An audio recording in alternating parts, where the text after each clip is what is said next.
Hello ළමයි chocolate biscuit වලිනුයි Marie biscuit වලිනුයි මං හදාගත්ත රසම රස පුඩිම කොහොමද ආවේ කියලා බලන්න එනවද?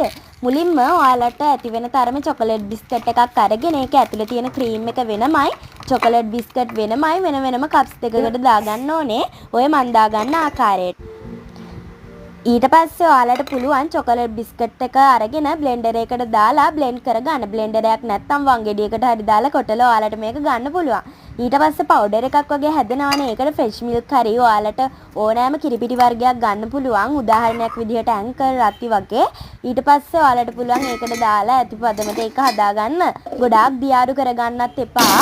ෆ්‍රෙෂ් මිල්ක් කඩු කරගන්නත් එපා. ඊට පස්සේ ඔයාලට පුළුවන් ඒක ඇතුලේ තියෙන ක්‍රීම් එක ඒකට ෆ්‍රෙෂ් මිල්ක් දාලා ඒක නම් චුට්ටක් දියාරු කරගන්න. වතුර වැඩි මේ වතුර නෙවෙයි. ෆ්‍රෙෂ් මිල්ක් වැඩි කරගන්නත් එපා.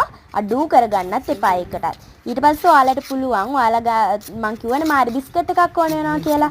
මාරි බිස්කට් එක හරි ෆ්‍රෙෂ් මිල්ක් එකේ හරි ඔයාලා ගන්න ඕනෑම කිරිපිටි එකක හරි පොඟවලා ඔයාලා ඒක මේක හදන, ඒ කියන්නේ මේ පුඩිම හදන කප් එකේ හරි මේ පුඩිම හදන වීදුරු කෝප්පෙට හරි මේ මාරි බිස්කට් එක දාලා ඊට උඩින් අර ඔයාලා චොකලට් බිස්කට් කුඩු කරලා ඒකට ෆ්‍රෙෂ් මිල්ක් දාලා හදාගත්ත මෙව් පේස්ට් එක වගේ එක ඒ කුඩින් දාලා ලේස් හදා ගන්න ඔයාලට පුළුවන්. ඊට පස්සේ ඔයාලා ක්‍රීම් එකට ෆ්‍රෙෂ් මිල්ක් දාලා හදාගත්ත පේස්ට් එකත් ඒක උඩින්ම දාලා මාරි බිස්කට් කුඩු කරලා හරි කජු ටිකක් උඩින් දාලා හරි සරස ගන්න